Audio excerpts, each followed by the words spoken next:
La semaine dernière, je vous parlais du mercato du côté de la Formule 1 pour la saison 2025. Eh bien aujourd'hui, on va faire de même, mais avec la grille 2025 de MotoGP. On va revenir sur les dernières rumeurs du mercato pour la grille de l'année prochaine, les pilotes qui sont déjà confirmés pour l'an prochain. Bref, n'oubliez pas de liker, partager, commenter et surtout vous abonner à la chaîne, c'est très important. Nous, on va revenir un petit peu sur toute l'actualité du MotoGP de 2025. Et on commence tout d'abord par l'équipe des Rouges, l'équipe Ducati d'usine. Alors tout d'abord, le double champion du monde italien Francesco Bagnaia a signé avec l'équipe jusqu'à fin 2026. C'est totalement logique. Voilà. Bagnaia est lié avec Ducati depuis ses débuts en MotoGP en 2019. Et voilà, il est champion du monde avec la marque italienne. Il n'y avait aucune raison qu'il ne change d'équipe. Voilà, il continue. Mais surtout, qui va être le coéquipier de Francesco Bagnaia en 2025? Évidemment, le guidon se joue entre deux pilotes. Le pilote titulaire actuellement Enea Bastianini et l'Espagnol Jorge Martin. Tout d'abord, parlons du cas de l'Italien Enea Bastianini, le pilote titulaire actuellement dans l'équipe des Rouges depuis la saison dernière, qui a vécu une saison 2023 horrible malgré une victoire en Malaisie, mais c'était sa seule victoire de la saison, son seul podium même de la saison. Avec 2 blessures, il a raté quelques grands prix, donc ça a été vraiment très compliqué. On ne l'a pas vu de la saison dernière. Et à côté, il y avait Jorge Martin qui lui a été vice-champion au même moment. Du coup, ça a un petit peu mis en danger son guidon pour la saison déjà 2024. Il a pu le conserver tout de même, mais encore pour 2025, il y a des doutes. De l'autre côté, on a l'Espagnol Jorge Martin, qui est actuellement dans l'équipe satellite Pramac, qui pilote lui aussi une Desmosedici GP24, comme les pilotes de l'équipe officielle, comme Bagnaia, comme Bastianini et comme son équipier Morbidelli également. Et il est déjà candidat à cette place chez les Rouges depuis quelques années maintenant. Déjà en 2023, il lorgnait sur ce guidon qui a été placé finalement pour Enea Bastianini. En 2024, il avait encore un petit espoir de figurer comme équipier de Francesco Bagnaia. Ça n'a pas été le cas. Voilà, cette année, il vise plus que jamais le guidon de l'équipe d'usine. Sauf que là, on fait face à un problème. Les dirigeants de chez Ducati doivent vraiment se creuser la tête plus que jamais, parce que tout simplement, on a Jorge Martin, qui est candidat donc à cette place chez Ducati d'usine, le pilote satellite, qui est tout simplement leader du championnat actuellement du MotoGP, après les 3 premiers week-ends de la saison 2024. Et Enea Bastianini, c'est tout simplement son dauphin. Il est deuxième au championnat. Voilà. Les 2 premiers du championnat actuellement se disputent la même place dans l'équipe d'usine Ducati. Donc là, c'est un peu compliqué. Soit tu sors le pilote actuel, mais qui est performant cette saison, qui est même meilleur que Bagnaia. Il est devant Bagnaia au championnat en plus, devant le pilote titulaire et champion du monde. Mais d'un côté, c'est aussi Martin, vice-champion l'année dernière et actuel leader du championnat cette saison, qui est dans une équipe d'usine. Donc là, à la place des dirigeants Ducati, qu'est-ce que tu fais? C'est compliqué. Et je vous avoue que moi aussi, je n'ai pas la réponse. C'est très difficile de trancher quand même entre Bastianini et Martin, parce que cette année, Bastianini il fait un beau boulot. Alors, c'est pas le pilote le plus étincelant, c'est pas celui qu'on voit le plus aux avant-postes, mais il est très régulier, même si on l'a jamais vu se battre pour des victoires encore cette saison. Il est régulier, il est toujours dans les premiers. C'est pas pour rien qu'il est deuxième au championnat au final, sans avoir brillé, sans avoir gagné de course surtout. Franchement, il fait le job et puis il évite aussi dans l'équipe une rivalité en interne entre les 2 pilotes d'usine Ducati, ce qui pourrait mettre un petit peu le feu dans le garage des Rouges. Et si tu mets Jorge Martin, voilà, t'es sûr qu'il va y avoir une guerre interne entre Bagnaia et Martin, c'est obligé. Sauf que Martin, il a l'air d'être quand même plus performant que Bastianini depuis quelques années. Mais voilà, c'est assez compliqué finalement le choix. Donc ouais, ce guidon va se jouer principalement entre Enea Bastianini et Jorge Martin. On a aussi une autre rumeur de Marc Marquez. Bon alors là, je n'y crois pas forcément. Je pense pas que Marc Marquez va être recruté par l'équipe d'usine pour faire équipe avec Bagnaia, 2 champions du monde comme ça. Bon, je suis pas sûr que ce soit vraiment Marc Marquez que veut l'équipe. Ils ont des jeunes pilotes qui sont chez Ducati depuis leur début en carrière. Enea Bastianini et Jorge Martin ont toujours été chez Ducati depuis leur début. Je pense que c'est plus eux qui vont promouvoir, ou en tout cas rester, si c'est pour Enea Bastianini, garder. Marc Marquez, je ne pense pas qu'il ira dans l'équipe d'usine Ducati. Du coup, dans l'équipe Pramac, l'équipe italienne qui a été championne des équipes l'année dernière, première équipe satellite à devenir championne d'ailleurs dans le championnat par équipe en MotoGP. Bon, bah, du coup, tout dépend de qui va monter dans l'équipe d'usine. Jorge Martin ou Enea Bastianini, celui qui n'obtiendra pas le guidon chez Ducati officiel, le team Ducati d'usine, est-ce qu'il sera forcément dans l'équipe Pramac? Bah là, rien n'est moins sûr. Tout d'abord, même Jorge Martin l'a dit lui-même, s'il n'obtient pas le guidon du team d'usine Ducati, il partira de l'équipe Pramac. Donc dans tous les cas, normalement, on ne devrait pas revoir Martin dans l'équipe Pramac. Alors maintenant, c'est surtout pour mettre la pression à l'équipe d'usine, je pense, pour le garder dans l'équipe Ducati, pour le garder sur une Ducati en tout cas. Ça joue entre l'équipe d'usine et Pramac de toute manière pour le mettre sur une Ducati. Hein. Il n'ira pas chez VR46 ou chez Gresini. Voilà, c'est un petit coup de pression de sa part quand même. Mais c'est vrai que je ne pense pas qu'il va rester encore une autre saison dans l'équipe Pramac. Il est là depuis ses débuts en 2021 dans cette équipe. Je pense qu'il a besoin soit de changer d'air, en tout cas de partir de chez Ducati, soit tout simplement d'arriver dans l'équipe d'usine. Et du côté d'Enea Bastianini, s'il quitte cette équipe Ducati d'usine, il y a des chances de le retrouver dans l'équipe Ducati Pramac, mais d'un autre côté, tout dépendra de ce qui va se passer chez Aprilia également, si l'un des deux pilotes s'en va, notamment aller chez Spargaro, qui pourrait prendre sa retraite éventuellement, même si c'est pas réellement à l'ordre du jour. Voilà, Aprilia a déjà dit que Enea Bastianini, ça pouvait être un pilote qui pouvait les intéresser, donc éventuellement Bastianini chez Aprilia, on va en parler tout à l'heure de toute manière. Donc c'est pas sûr qu'il soit dans l'équipe Pramac lui aussi et sur Ducati l'an prochain. Même si personnellement j'ai du mal à croire Bastianini chez Aprilia, je pense que les deux pilotes de l'équipe italienne vont rester, mais ça on en parlera tout à l'heure. Donc Bastianini peut être un candidat pour le team Pramac, mais là encore ça dépend de qui va être choisi dans le team Ducati d'usine. Dans cette équipe Pramac, on aura un nouveau pilote, normalement, alors ça n'a pas été confirmé à 100%, mais selon certains c'est à 99% fait. Fermin Aldeguer va monter en MotoGP la saison prochaine et donc dans l'équipe Pramac, il a signé avec Ducati, mais il n'a pas signé dans une équipe, en tout cas ça n'a pas été officialisé, mais il y a de grandes chances que le pilote espagnol arrive dans l'équipe Pramac pour ses débuts en MotoGP, lui qui a fait une fin de saison 2023 en Moto2 vraiment exceptionnelle avec 4 victoires sur les 4 dernières courses. Bon, ce début de saison 2024 est un peu moyen, un seul podium sur les 3 premières courses, bon, un petit peu compliqué pour Fermin Aldeguer, mais ça reste un très bon pilote. L'année prochaine, il va monter en MotoGP, donc ce sera potentiellement, il y a des grandes chances que Fermin Aldeguer débute chez Pramac. Du coup, il y a de fortes chances que l'une des places chez Pramac soit verrouillée du coup par Fermin Aldeguer. Alors qui pourrait prendre la deuxième place? On a vu que ça se jouait entre Bastianini et Martin, mais pas que. On peut aussi parler de Marco Bezzecchi depuis l'équipe VR46. Il a débuté en MotoGP en 2022 avec l'équipe de Valentino Rossi. Et l'année prochaine, il pourrait très bien passer de la GP23 dans l'équipe VR46 à la GP25 chez Pramac. Maintenant, j'ai du mal à y croire, honnêtement.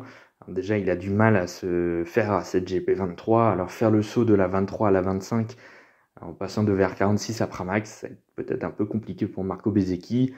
Un début de saison 2024 un peu compliqué pour l'Italien. Je ne sais pas s'il pourrait réellement être un candidat pour l'équipe Pramac. En tout cas, sur le papier, il peut être un candidat.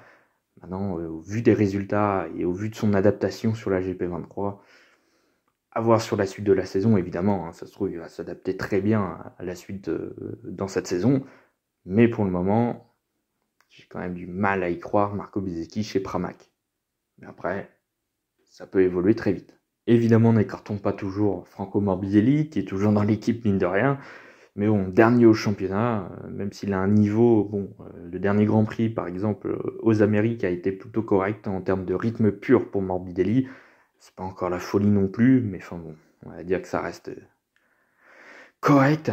Mais bon, mine de rien, il tombe quand même, et puis il a toujours pas marqué de points cette saison, et d'où sa dernière position au championnat, il est 22e. C'est compliqué, et moi je le vois pas rester dans l'équipe de toute manière. Ensuite, dans l'équipe Gresini, alors il n'y a pas réellement de rumeurs actuellement. Je pense qu'Alex Marquez va rester dans l'équipe. Ça se passe bien depuis la saison dernière et je pense pas qu'il va changer d'équipe. Et puis à côté, est-ce que Marc Marquez va rester dans cette équipe Gresini? Alors, il y a des rumeurs comme quoi Marquez pourrait partir dans l'équipe KTM d'usine. Il y a aussi des rumeurs comme quoi il pourrait revenir dans l'équipe Honda d'usine. Bon, personnellement, je peux avoir un espoir que Marc Marquez reste dans cette équipe Gresini à défaut d'autres guidons dans un team d'usine. Ça va être compliqué d'en trouver un pour 2025, donc je pense que Marc Marquez va rester avec son frère dans l'équipe Gresini. À part les frères Marquez, je vois pas trop quel pilote pourrait rejoindre cette équipe. Peut-être un Morbidelli s'il quitte Pramac, mais j'y crois peu là aussi. Un Joan Mir, il y a eu quelques rumeurs l'année dernière, mais j'y crois très peu aussi. Donc ouais, à part les frères Marquez, je vois pas grand monde, pour le moment en tout cas. Et c'est un peu la même chose pour l'équipe VR46, il n'y a pas trop de rumeurs pour le moment. Fabio Di Antonio est arrivé dans l'équipe cette saison et il s'en sort plutôt bien. Et Marco Bezzecchi, dans le cas où il ne partirait pas chez Pramac, je ne vois pas partir ailleurs. Il y a eu quelques rumeurs Yamaha, mais j'y crois pas réellement. Je pense que Bezzecchi restera, tout comme DJ Antonio. Il y avait une rumeur Fermin Aldeguer l'année dernière, mais bon, il y a de grandes chances que Aldeguer rejoigne Pramac au final. On pourrait penser à Franco Morbidelli, s'il quitte Pramac, il pourrait se retrouver directement dans le giron vers 46 et dans l'équipe de Valentino Rossi directement. On sait que sa place chez Pramac est due globalement à Valentino Rossi qui le soutient, qui a réussi à convaincre les dirigeants de Pramac de le placer là, je pense. Mais bon, il y a quand même assez peu de chances de retrouver Franco Morbidelli chez VR46 l'année prochaine. Je pense pas. On part du côté de chez KTM et dans le team d'usine de l'équipe autrichienne, eh bien on a confirmé déjà un pilote avec un contrat jusqu'à fin 2026, Brad Binder, le grand leader de cette équipe KTM pour le moment. Avec Pedro Acosta, on ne sait jamais. En tout cas, Brad Binder, voilà, qui est chez KTM dans l'équipe d'usine depuis 2020, c'est le fer de lance de la marque autrichienne. Voilà, il fait de très bons résultats depuis ses débuts en MotoGP. Il n'y a pas de souci. Mais en revanche, à ses côtés, eh ben, il pourrait bien y avoir un changement. Jack Miller est quand même sous pression. Depuis la mi-saison 2023, c'est un peu compliqué. On a même pensé que Pedro Acosta allait prendre sa place dès cette saison 2024. Au final, ça n'a pas été le cas.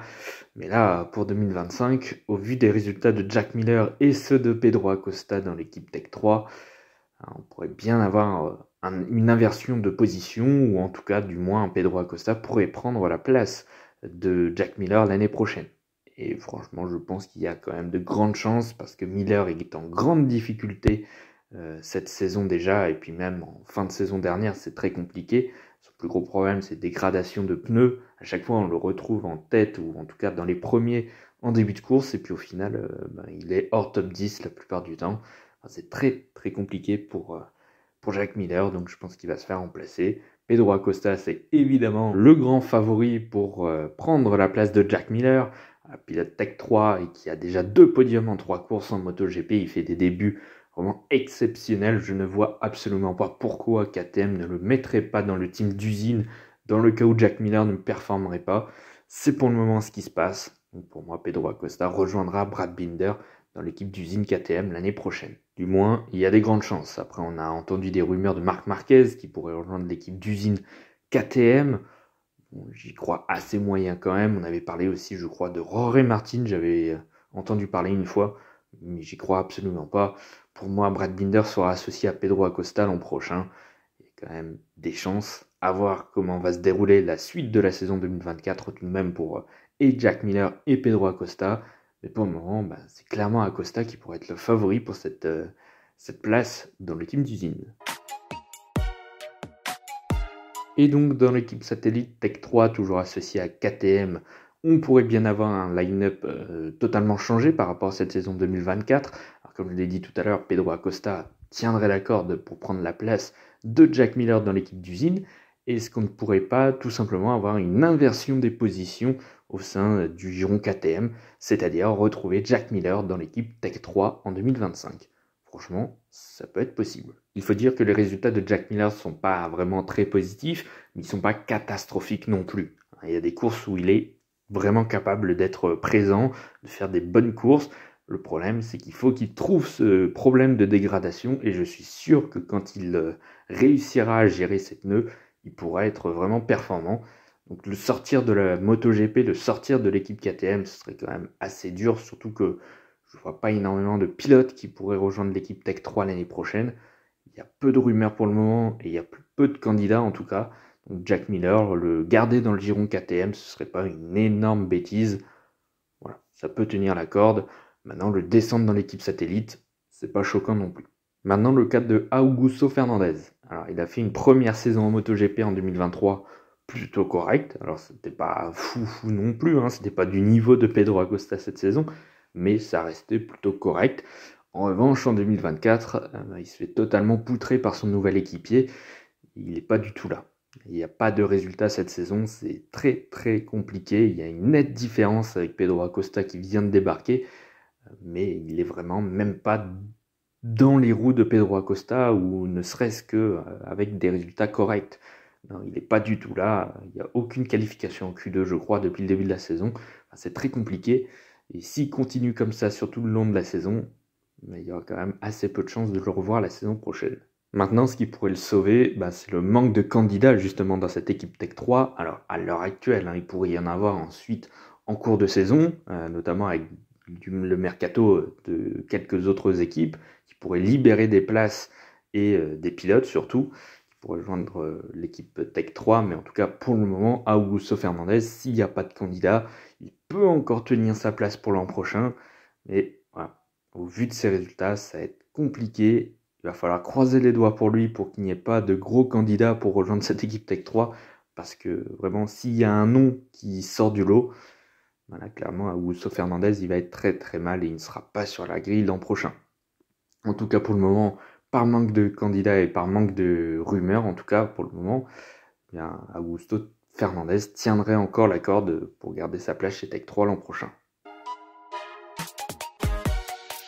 Ensuite, du côté du team d'usine Aprilia, alors là, il ne devrait pas y avoir beaucoup de changements. Alors, vu le début de saison de Maverick Viñales, je n'imagine même pas l'Espagnol partir de cette équipe Aprilia. Ils se sont de mieux en mieux saison après saison. Voilà, tout fonctionne entre Viñales et Aprilia, donc je ne vois pas de changement énorme. Aleix Espargaro, alors on parle de sa retraite à la fin de la saison 2024. Personnellement, j'y crois pas trop. D'ailleurs, même Aleix Espargaro, je crois, l'a dit, qu'il n'y pensait pas réellement à une retraite fin 2024, plutôt fin 2025 à peu près. Donc, pour moi, le duo Aprilia va continuer la saison prochaine. Et auquel cas, Aleix Espargaro prenait finalement sa retraite, eh bien, Aprilia pourrait se tourner du côté des Italiens, notamment Enea Bastianini, qui a été clairement cité par Massimo Rivola, comme quoi s'il partait du giron Ducati, du team d'usine Ducati, eh bien, il irait le chercher pour le convaincre de rejoindre l'équipe Aprilia en 2025. Mais ça, c'est vraiment dans le cas où Aleix Espargaro prendrait sa retraite à la fin de la saison 2024. Il faudrait donc ben pour 2025. Voilà. Enea Bastianini en tête d'affiche si il ne continue pas avec l'équipe Ducati d'usine, évidemment. Parce que s'il continue, ce ne sera plus le favori. On pourrait penser à Rolleray Martin dans ce cas-là.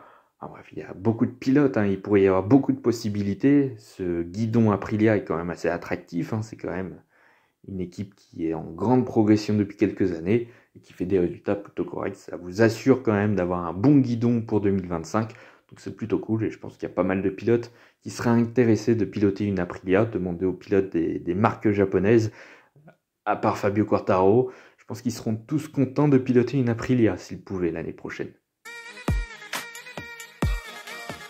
Et du côté du team Trackhouse, on va aller assez rapidement parce qu'il n'y a aucune rumeur là-dessus pour le moment.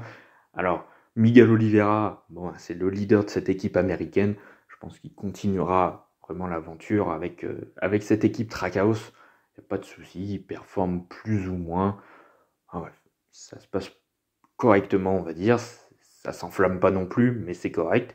Du côté de Raúl Fernandez, là aussi c'est un peu compliqué. Mais c'est un peu dans la lignée de ses premières années en MotoGP, c'est assez compliqué.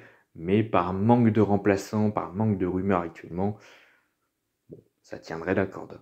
Alors attention tout de même, parce que Trackhouse, c'est une équipe américaine. Ils ne recherchent pas absolument un pilote américain pour l'année prochaine, évidemment. Ils surveillent surtout ce qui se passe en Moto2 et un pilote performant. Sauf là qu'en ce début de saison 2024 de Moto2, on a un pilote américain qui est performant. Le deuxième du championnat Moto2, il est américain, c'est Joe Roberts, qui avait déjà eu des discussions avec Aprilia pour les rejoindre en 2020 ou 2021. Il avait refusé pour continuer en Moto2 et continue de progresser dans la catégorie, sauf que il a manqué un peu l'opportunité de monter en MotoGP et ça n'a jamais récidivé depuis. Et là, ça pourrait être la chance de Joe Roberts de pouvoir rebondir sur un contrat MotoGP dans l'équipe satellite Aprilia et donc de renouer des liens avec Aprilia à nouveau. Ça pourrait être très sympa. Donc ouais, le pilote américain de Moto2 qui est performant en ce début de saison.